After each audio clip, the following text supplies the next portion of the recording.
The 610 was a chunky, solid 250 pounds all-rounder with room for improvement, and the 620 has addressed most of the issues. Some of the fat has been trimmed from the body, the screen size and resolution has been given a bump up, and the price has dropped to a more affordable £169.99 SIM-free. That still makes it more expensive than the Moto G2, £145, and the 4.8-inch Sony Xperia M2, £149. It's a price drop that needed to happen, but the question is whether it's enough. Several design changes have been made to make this big screen phone easier to manage. The curved corners are more pronounced than the 610S and it's noticeably thinner at 9.6 mm thick. The tacky, glossy back is gone, replaced by a matte back that clips away to reveal the micro SIM and microSD card slot to expand the 8 GB internal memory. The 2100 mAh battery is bigger than the 2040 mAh one nestled inside the 610. There's a bigger screen to power this time, so the slight jump up comes as no surprise, although we'd be surprised if it makes enough of a difference. Up front, the screen bezel is now thinner down the sides, and there's a single row of new look, front-facing speakers.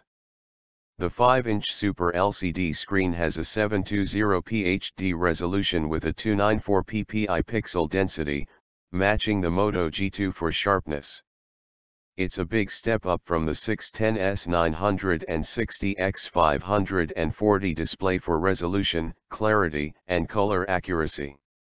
The last of the notable changes is HTC's decision to move the volume rocker and standby button down on side of the phone to create a less cluttered design. If colors matter to you, then the two-tone design comes in gray/blue, white/gray and gray/orange, where gray dominates the overall look in each case. Running Android 4.4 KitKat with Zen 6 overlaid on top, the 620 is also powered by a new quad-core Snapdragon 410 processor.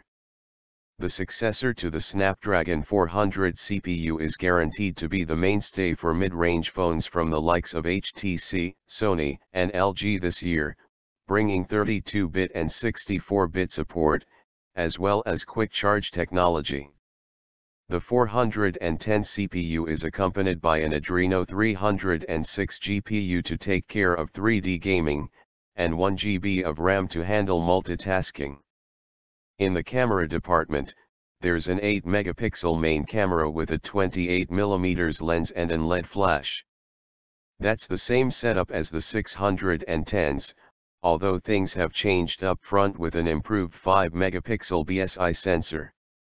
Both cameras are equipped to record 1080p Full HD video. HTC has made the Desire 620 a more desirable mid-range phone than its predecessor.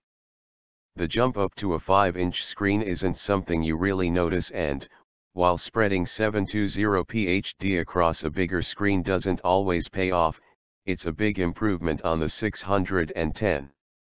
The problem here is that it still feels a little overpriced, especially when you compare it to the competition.